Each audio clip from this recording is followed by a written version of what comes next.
Hello friends, welcome back to my channel seed.অনিন্দিতা daily blog. আশা করছি তোমরা সবাই ভালো আছো, সুস্থ আছো। আমিও ভালো আছি। চলে এসেছি আবার তোমাদের সঙ্গে নতুন একটা রান্নার ভিডিও নিয়ে। তোমরা যারা আমার চ্যানেলটিকে সাবস্ক্রাইব করেছো তাদেরকে অসংখ্য ধন্যবাদ। যারা এখনও সাবস্ক্রাইব করোনি তারা প্লিজ সাবস্ক্রাইব করে দিও, যাতে তোমাদের সহযোগিতায় অনেকটা পথে এগিয়ে যেতে পারি। আজকে যে রান্নার ভিডিওটা তোমাদের সঙ্গে শেয়ার করব সেটা হলো সাবুর। অনেকে একাদশী করে এবং একাদশী দিনে সাবু খায়, কিন্তু সাবুর খিচুড়ি অনেকে হয়তো বানাতে জানে, আবার অনেকে জানে না। তো তাদের জন্য এই রেসিপিটা তোমরা অবশ্যই দেখো, অবশ্যই ভালো লাগবে। তো সাবুর খিচুড়ি বানানোর জন্য প্রথমে যেটা করছি, আমি মুগ ডালটা ভালো করে ভেজে নিচ্ছি। আর সাবুগুলোকে আমি 2 ঘন্টা আগে ভিজিয়ে রেখেছি, তাহলে সাবুগুলো ভিজে যাবে আর ফুলেও থাকবে। রান্না করলে রান্নার পর আর গোটা গোটা যে ভাবটা সেটা থাকবে না। আর এদিকে দেখো, আমি কড়াই তেল দিয়ে নিয়েছি। আর যেহেতু একাদশী, আর আমি সাদা তেলে আজকে রান্না করব। আর তেল দিয়ে নেওয়ার পর প্রথমে যেটা করব, আলুগুলোকে ভেজে নেব। আর শুধু আলু না, আলুর মধ্যে দিয়ে দিয়েছি বিনস, গাজর, মটরশুঁটি, ক্যাপসিকাম, সব কিছু দিয়ে ভালো করে ভেজে নেব লাল লাল করে। আর যারা তেল খাও না, মানে যারা একাদশীতে অনেকে তেলও খায় না, তো তারা মনে করলে এই যে গাজর আলুটা না ভেজে নিয়ে প্রেশারের ডালের মধ্যে ডাইরেক্ট দিয়ে দিতে পারো। আর আমি ডালটা প্রেশারে দেখো বসিয়ে দিয়েছি। তো প্রেশারের মধ্যে এবার যেটা দিয়ে দেবো, এই যে ভেজে রাখা সব সবজিগুলোকে প্রেশারে দিয়ে আমি 4টে সিটি দিয়ে নেব।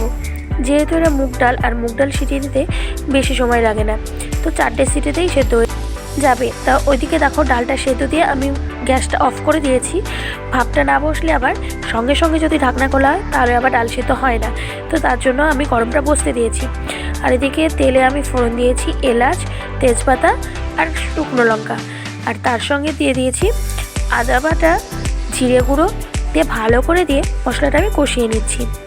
মশলা ভালো করে কষানো হয়ে গেলে এরপরে যেটা দিয়ে দেবো সেটা হচ্ছে ভেজানো সাবুদানাগুলো। ভেজানো সাবুদানাগুলোকে আমি জল থেকে তুলে নিয়ে ছেঁকে এবার আমি দিয়ে দিচ্ছি। আর সাবুদানাগুলোকে দেওয়ার পর ভালো করে আবার নাড়াচাড়া করে নেব। আর একটা কথা, যারা ওই যে প্রথমে বললাম তেল খাও না, তারা প্রেশারের ডালটা সেদ্ধ হয়ে গেলে প্রেশারের ডালের মধ্যেই সাবুদানাগুলোকে ভালো করে দিয়ে দেবে। তারপরে দিয়ে দেবে নুন, আর তার সঙ্গে যদি তোমরা রং করতে চাও তার জন্য হলুদ যে রঙটা পাওয়া যায় সেই রঙটা তোমরা ব্যবহার করতে পারো। দিয়ে ভালো করে নাড়াচাড়া করে নিয়ে তারপরে একটু ঘি দিয়ে নামিয়ে দেবে। আর সামান্য একটু চিনি পারলে দেবে, তাহলে ভালো লাগবে। তো সাবুদানাটা দেখো কষানো হয়ে গেলে আমি সঙ্গে সঙ্গে ওই যে ডাল সেদ্ধটা ছিল, ডাল সেদ্ধটা দিয়ে দিয়েছি। আর তার মধ্যে আমি যে দুটো জিনিস অ্যাড করেছি সেটা হলো কিশমিশ আর একটু চীনাবাদাম। তাহলে কি বলো তো, কিশমিশ আর চীনাবাদাম টেস্টটা আর একটু ভালো হবে, তার জন্য আমি দিয়ে দিয়েছি। আর যারা না দিতে চাও তো না দিতেও পারো, কোনো অসুবিধা নেই। এবার যেটা দিয়ে দিলাম হলুদ। এই হলুদটা দিয়ে ভালো করে নাড়াচাড়া করে নিয়ে তারপরে যেটা দিয়ে দেবো সেটা হচ্ছে নুন। আর মনে রাখতে হবে, যেহেতু এটা সাবুর খিচুড়ি, তাই নুন খুব একটা বেশি দিলে ভালো লাগবে না। সবসময় অল্প নুন দেওয়াতেই চেষ্টা করবে, তাহলে খেতে ভালো হবে। audiobeatph.com তো এবার যেটা আমি দিয়ে দেবো সেটা হচ্ছে চিনি। আর তারপরে দেবো নামানোর আগে একটু ঘি। আর ঘি দিলে রান্না কমপ্লিট, আর সাবুর খিচুড়ি জমে একেবারে ক্ষীর। চলো, আবার সাবুর খিচুড়ি বানানো রেডি। তো এবার গরম গরম খেতে হবে, ঠান্ডা গেলে আবার জমে যাবে। তো পাতলা পাতলা গরম গরম সাবুর খিচুড়ি তোমরা যদি খেতে চাও চটপট বানিয়ে ফেলো।